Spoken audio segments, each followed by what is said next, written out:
I use a few terms that aren't normal in our conversation, and one of them is word.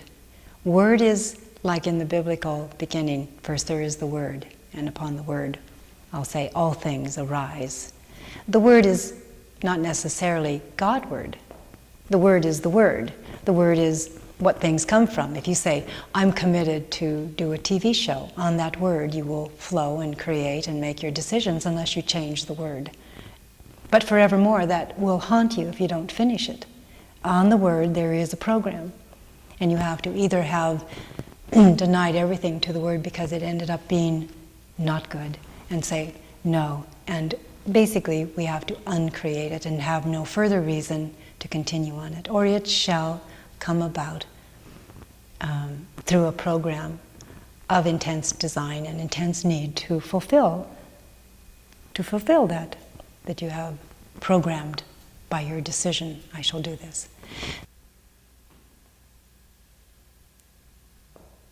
The word subsumes the old, even what we call God as it has been, brings forth a natural next way that God emits itself through us, if we're done with trying to treasure what had been and are ready for the truth of the new. It brings forth. It brings forth and it bears witness to what is useful, what is good. Good is another word I use a lot, and it's spelled with a capital G because it means what is of use and what is in the continent truth that makes all things transfer God into earth and bring forth God again and bring it back to unity. And then again, it's like a full circle, full use. People choose, like I chose. We choose early on what is most fascinating to us.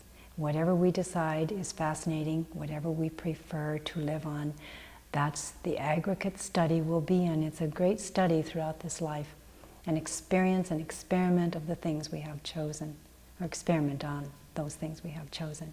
If we chose to pay attention to the greater good, to the greater use of ourselves, we'll possibly start to increase our interest in each other, and that's a transformation step already.